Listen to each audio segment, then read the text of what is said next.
नमस्कार बंधुरा आमी श्रावंती और आपनारा देखছেন किचेन कैनभास। आशा करी सबाई सुस्थ आছেন भालो आছেন। आज के आमादेर रेसिपि हायद्राबादी चिकेन फ्राई। आसुन देखे निই কিভাবে আমি এই রেসিপিটি বানাচ্ছি।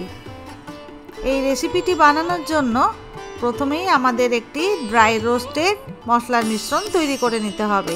এর জন্য আমি বেশ কিছু গোটা মশলা নিয়েছি, যেমন 1 চামচ জিরে, 1 চামচ পানমৌরি, দালচিনি দুটো, জয়িত্রী নিচ্ছি দুটো, তেজপাতা নিয়ে নিয়েছি দুটো, আমাদের লবঙ্গ লাগছে 10 থেকে 15টা, বড় এলাচ লাগছে দুটো, ছোট এলাচ নিয়ে নিয়েছি 6টা, আর লাগছে গোটা ধনে 4 চা চামচ,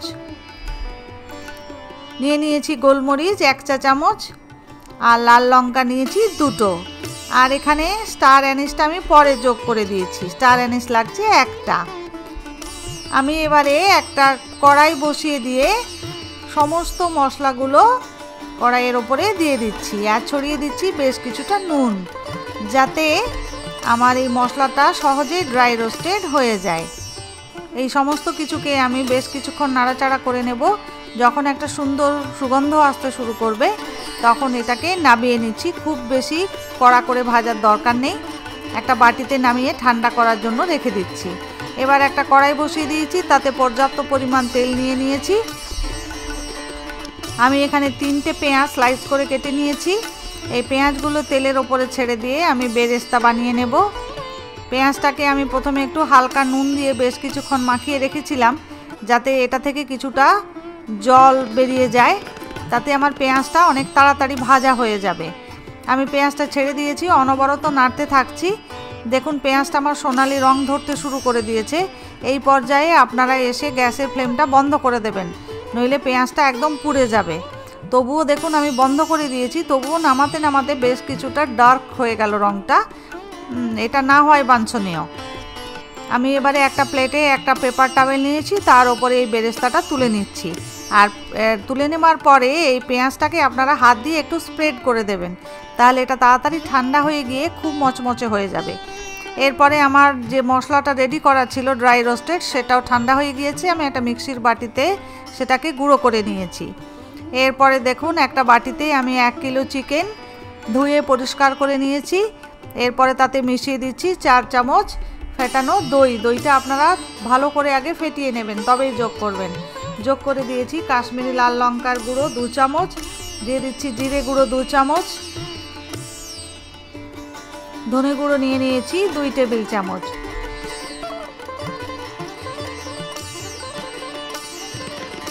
আর এই রান্নার জন্য আমাদের লাগছে মৌরি। আমার এখানে মৌরি গুঁড়ো ছিল না বলে আমি মৌরি বেটে নিয়েছি 2 চা চামচ।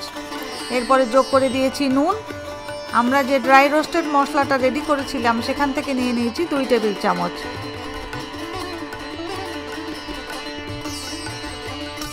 এবারে আমরা যে বেরেস্তাটা বানিয়ে রেখেছিলাম সেটা দেখুন কতটা মচমচে হয়েছে। আমি এবার হাত দিয়ে সেটাকে গুঁড়ো গুঁড়ো করে নিচ্ছি। সমস্ত ভাজা পেঁয়াজটা আমি এভাবে গুঁড়ো গুঁড়ো করে নিচ্ছি, নিয়ে এবারে চিকেনের সঙ্গে মিশিয়ে দেব। আজকের ভিডিওটি যদি ভালো লেগে থাকে প্লিজ একটা লাইক করবেন, আর আমাকে কমেন্ট করে জানাবেন যে কেমন লাগছে আপনাদের। আমার চ্যানেলে নতুন বন্ধু হলে সাবস্ক্রাইব করে পাশে থাকার অনুরোধ রইল। ভিডিওটা একটুও স্কিপ না করে পুরোটা দেখার অনুরোধ রইল। এবারে ওই পেঁয়াজ ভাজাটা আমি চিকেনের সঙ্গে মিশিয়ে দিচ্ছি।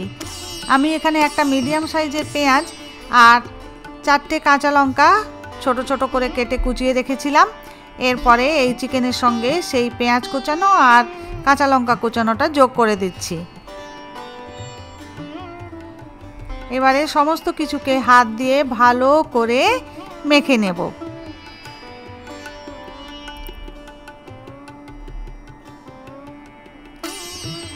আমি হলুদ দিতে প্রথমে ভুলে গিয়েছিলাম, এখানে যোগ করে দিচ্ছি প্রায় 1/2 চামচ মতো হলুদ গুঁড়ো, আর নিয়ে নিচ্ছি আদা এবং রসুন বাটা। এই রান্নায় আমাদের অত্যাবশ্যকীয় একটা উপাদান হচ্ছে কারি পাতা।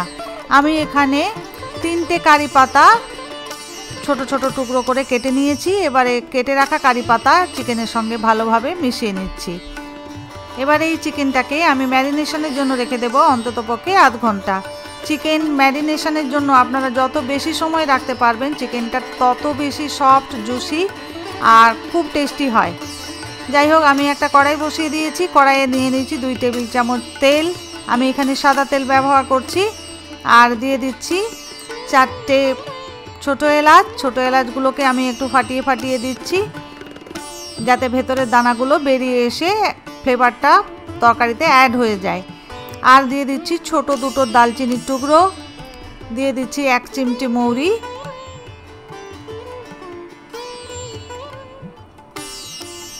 এবারে এই সমস্ত কিছুকে আমি 20-30 সেকেন্ড ধরে একটু নাড়াচাড়া করে নিচ্ছি।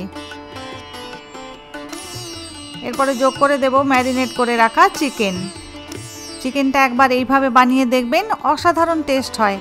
আর আমরা যেভাবে জেনারেলি বাঙালিরা চিকেন করি, এটা তার থেকে একটু অন্যভাবে করা বলে দেখবেন মুখের টেস্টটাও একটু বদলায়, দারুণ লাগে খেতে। আর এই যে কারি পাতা আর মৌরি বাটা দেওয়া হয় না, এর জন্য চিকেনে একটা আলাদা ফ্লেভার অ্যাড হয়ে যায়। আমার তো দারুণ পছন্দ হয়। আপনারা একবার বানিয়ে দেখে আমাকে কমেন্ট করে জানাবেন যে কেমন হয়েছে। যাই হোক, এবারে আমি এতে যোগ করে দিচ্ছি গোলমরিচ বাটা। আমার গোলমরিচ গুঁড়োটা শেষ হয়ে গিয়েছিল, তাই আমি গোটা গোলমরিচকে শিলে একটু বেটে 1 চামচ গোলমরিচ বাটা অ্যাড করে দিয়েছি। এবারে এটাকে মিডিয়াম ফ্লেমে আমি 5 থেকে 6 মিনিট কষিয়ে নেব। বেশ ভালোভাবে নেড়ে চেড়ে চিকেনটাকে কষিয়ে নেবেন। দেখুন আমার চিকেনটা বেশ ভালো করে কষানো হয়ে গিয়েছে। এরপরে আমি একটা ঢাকনা চাপা দিয়ে চিকেনটাকে অন্ততপক্ষে 10 মিনিটের জন্য রান্না করে নিচ্ছি।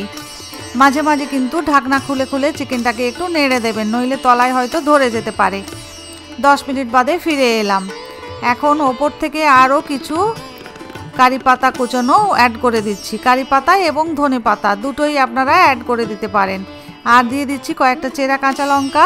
টেস্টটা ব্যালেন্স করার জন্য আমি এখানে যোগ করে দিচ্ছি 1 চা চামচ চিনি। আবার সব কিছু ভালোভাবে নেড়ে চেড়ে নিচ্ছি। আবারও ঢাকনা চাপা দিয়ে আরও 5 মিনিট রান্না হতে দেব। আরও 5 মিনিট বাদে ফিরে এলাম। আমি একটা পেঁয়াজকে কেটে গোল গোল রিং বার করে নিয়েছি। এরপরে এই চিকেনে গোল গোল পেঁয়াজের রিংগুলো যোগ করে দিচ্ছি। এটা কমপ্লিটলি অপশনাল, আপনারা চাইলে দিতেও পারেন, নাও পারেন, এতে কিছু ম্যাটার করে না। এই কাঁচা যে পেঁয়াজটা পরে অ্যাড করলাম, একটুখানি সেদ্ধ হয়ে যাওয়ার পর এর একটা সুন্দর ফ্লেভার বেরোয়। আর এর এই যে পেঁয়াজটা, এটার টেস্টও খুব ভালো হয় চিকেনের সঙ্গে মিশে গিয়ে, এই কারণেই এটাকে যোগ করলাম। আর দিয়ে দিলাম আরও কিছু চেরা কাঁচা লঙ্কা, যোগ করে দিচ্ছি কেটে কুচিয়ে রাখা ধনে পাতা। এরপরে ঢাকনা চাপা দিয়ে আবারও 5 মিনিট রান্না হতে দেব। 5 মিনিট বাদে ফিরে এলাম। আমাদের চিকেনটা প্রায় রান্না হয়ে গিয়েছে। দেখুন দেখতে কত সুন্দর হয়েছে। আমি আধখানা লেবু নিয়েছি। এই লেবুটা চিপে চিপে বেশ খানিকটা রস আমি এই চিকেনের ওপরে দিয়ে দিচ্ছি। এরপরে আর বেশি রান্না করব না, 2-3 মিনিটই রান্না করে নেব। এই রান্নায় আমরা কিন্তু কোনো জল ব্যবহার করিনি। দইতেও কিছুটা জল ছিল, চিকেন থেকেও কিছুটা জল বেরিয়েছে, সেটাতেই চিকেনটা সুসিদ্ধ হয়ে গিয়েছে।